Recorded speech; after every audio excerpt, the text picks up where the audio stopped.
برا ایسا ہے جس کی سزا اللہ تعالیٰ لازمی طور پر اسی دنیا میں دیتا ہے.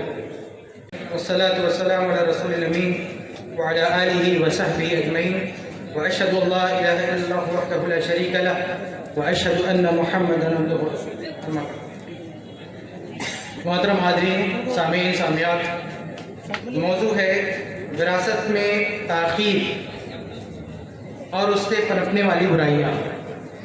یعنی ایک انسان جو صاحب مال ہے، اس کے مر جانے کے بعد اس کی جائیداد کی تقسیم میں جو تاخیر کی جاتی ہے، تقسیم ترکہ کو جو ڈیلے کیا جاتا ہے، تو اس کی وجہ سے کیا کیا خرابیاں پیدا ہوتی ہیں، کیا کیا برائیاں جنم لیتی ہیں. اس حوالے سے مجھے آپ کے سامنے کچھ باتیں.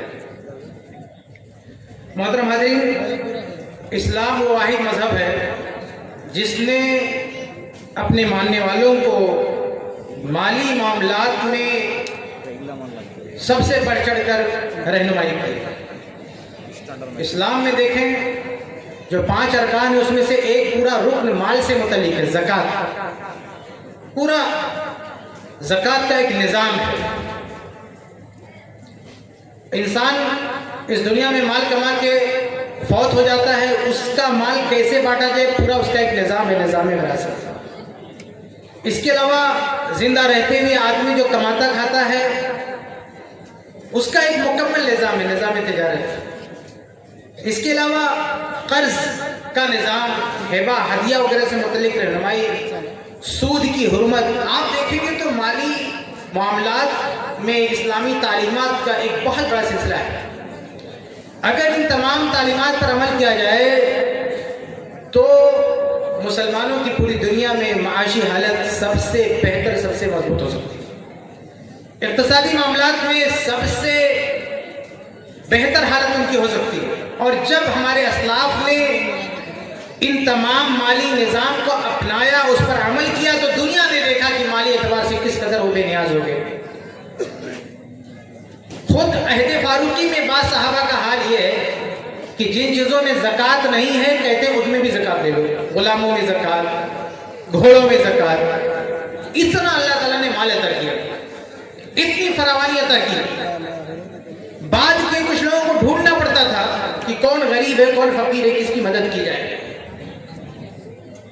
یہ اس وجہ سے ممکن ہوا کیونکہ اسلام نے جو مالی نظام دیا تھا اس پر انہوں نے عمل کیا. میرے بھائیو، اسی سلسلے کا ایک نظام ہے، نظام وراثت. آج ہمارے یہاں یہ نظام پوری طرح سے متروک ہو چکا ہے. ہم اس کو اسلامی بنیادوں پہ فالو نہیں کرتے، اور اگر کچھ لوگ تھوڑا بہت گرتے پڑتے عمل کرتے بھی ہیں تو بڑی تاخیر سے. اس حوالے سے جو برائیاں جنم لیتی ہیں، جو مشکلات سامنے آتی ہیں، میں نے 10 چیزیں نوٹ کی ہیں، وہ آپ کے سامنے رکھیں. دیکھیں، ایک بات ذہن میں رکھیں کہ قرآن مجید میں زیادہ تر عقائد سے متعلق بات ہوتی ہے، اصولوں پر بات ہوتی ہے، لیکن احکام کی تفصیلات قرآن میں نہیں ہوتی.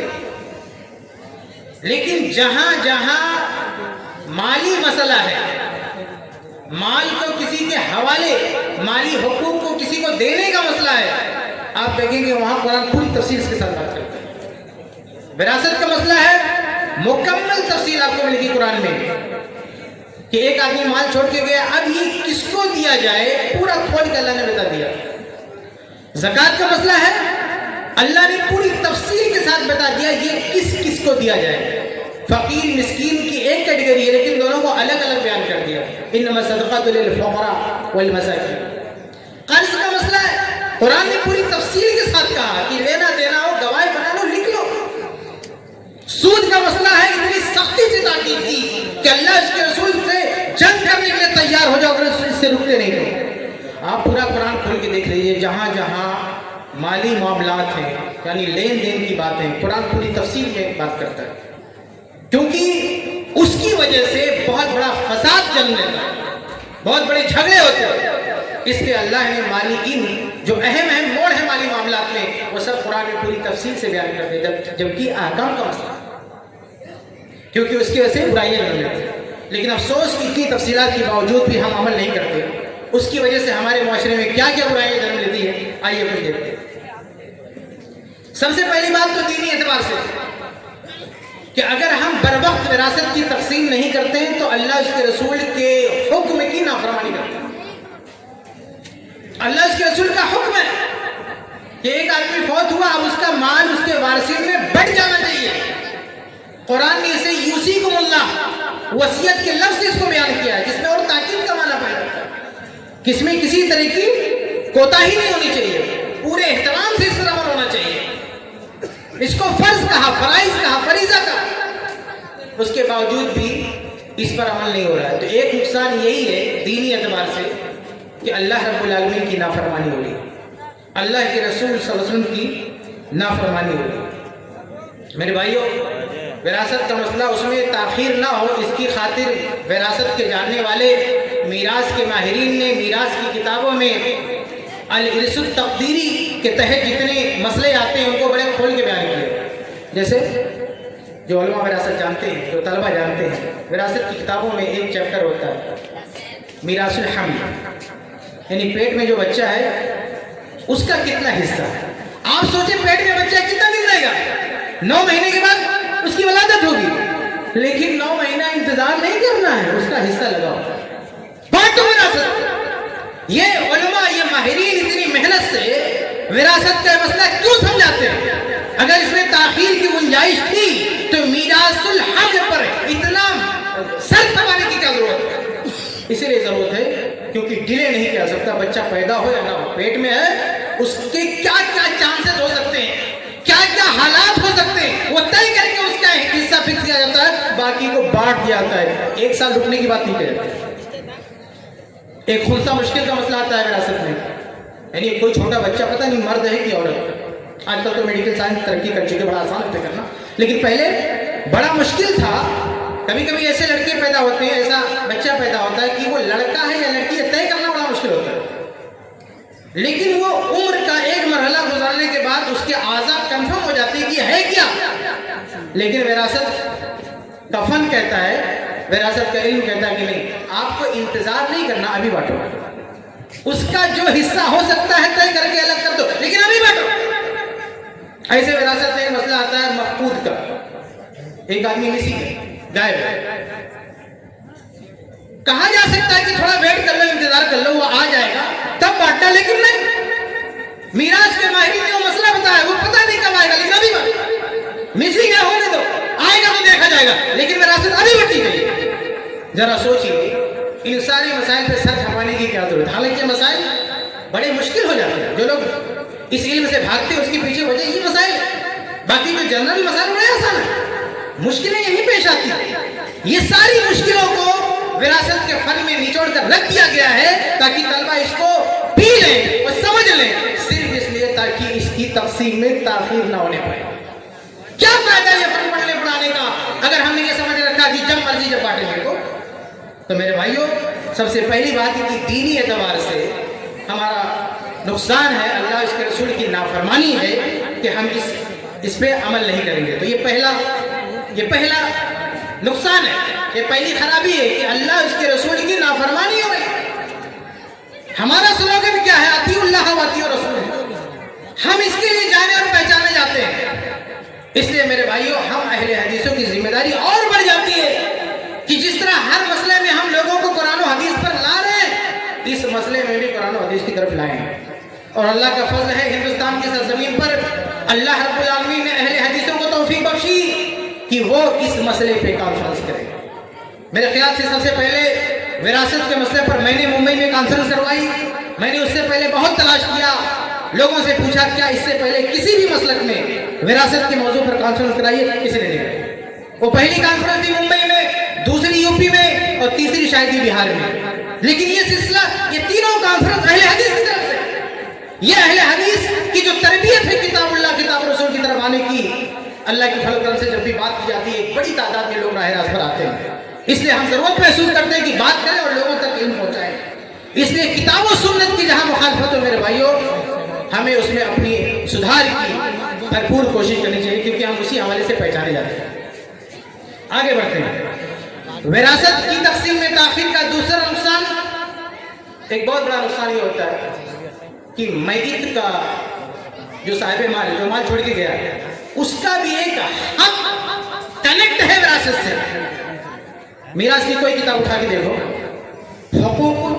الحقوق المتعلقہ بالترکہ میں کیا بتایا جاتا ہے؟ سب سے پہلا کہ میت کی تجہیز اور تدفین میں جتنا پیسہ لگے گا وہ طریقے سے ادا کیا جائے.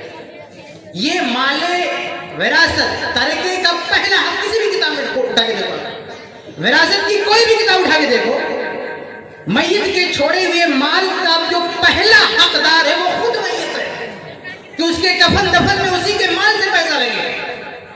اب اس کا مال تقسیم ہو رہا ہے صدیوں بعد, وہ حق کہاں سے ادا ہوگا؟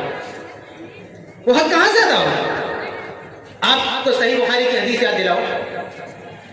مصعب بن عمیر رضی اللہ تعالیٰ عنہ, ان کی تدفین ہو رہی تھی, سر ڈھکتے تھے پاؤں کھل جاتا تھا. میرے خیال سے حدیث سب کو معلوم ہوگی. پاؤں ڈھکتے تھے سر کھل جاتا تھا. کیا حل نکالا گیا؟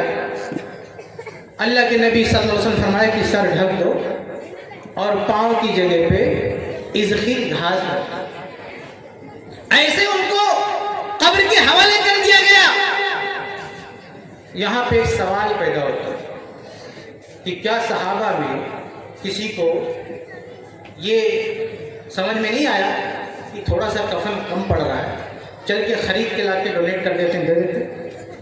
آج ہمارا دل اتنا بڑا ہے نا کہ کوئی بھی میت کہیں بھی انتقال ہوتا ہے کفن کوئی دوسری فیملی لا کے دیتی ہے اور اس کو بڑا بڑا نیک کام سمجھتے ہیں, بہت بڑا خدمت خلق کا کام کر رہے ہیں. وہ الجھے ہوئے ہیں, پریشان ہیں, غم میں ہیں, لا ہم خرید کے دے دیتے ہیں. کیا صحابہ کرام کو اتنی غیرت نہیں تھی؟ کیا خدمت خلق کا جذبہ ان کو نہیں تھا؟ اور پتہ ہے اس حدیث کو, اس واقعے کو رپورٹ کتنے کیا؟ صحابہ میں سب سے مالدار صحابی عبد الرحمن بن عوف رضی اللہ عنہ, وہ اس جنازے میں موجود ہے.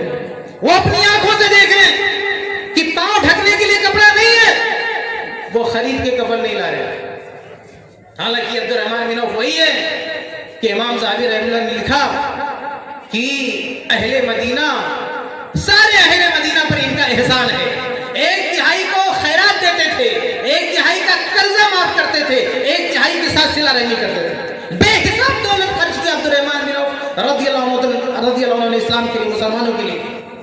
لیکن اپنے ایک بھائی ایک صحابی کا کفن پورا نہیں کیا. کیوں؟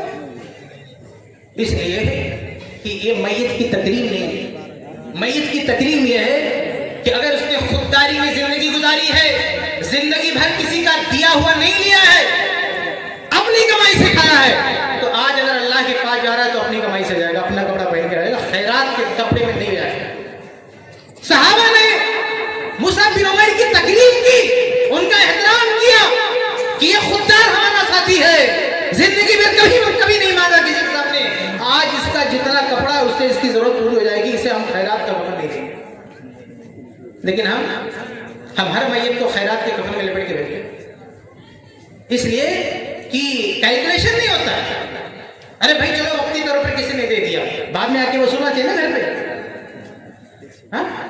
کہ کفن میں اتنا پیسہ آیا ہے, میت کے مال سے اس کو ادا کیا جائے. لیکن یہ سسٹم نہیں, کیونکہ صدیوں بعد وراثت تقسیم ہوتی, کون حساب کتاب کرے گا؟ یہ میرے بھائیو دوسرا نقصان ہے کہ وراثت پر سب سے اول نمبر پر, سب سے پہلے جس کا حق بیچارے اسی کا حق کھا دیا جاتا ہے. جس کا پیسہ لے کے سب کھائیں گے اسی کا حق نہیں ادا کیا جاتا ہے. یہ سب کچھ اس لیے ہو رہا ہے کیونکہ ہم تاخیر کر رہے ہیں وراثت کی تقسیم. یہ دوسری پریشانی.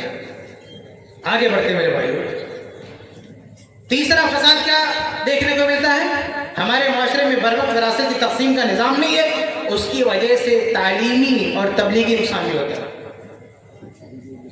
یعنی جب ہمارا معاشرہ, ہمارا سماج پریکٹیکل اس عمل کو نہیں دیکھ رہا ہے تو آگے آنے والی پیڑھی بھی بھول جاتی ہے. اگر ہر میت کے ساتھ, ہر فیملی کے ساتھ بر وقت وراثت تقسیم کر دی جائے تو آنے والے لوگ سیکھیں گے, یہ علم پھیلے گا, یہ علم زندہ رہے گا, یہ مسائل لوگوں کو معلوم رہیں گے. لیکن اتنی تاخیر ہو جاتی ہے کہ مسائل تو دور کی بات, یہ جو مسئلے کی ترکیب ہے وہ بھی معلوم نہیں رہتی, وارثین تک نہیں معلوم ہے,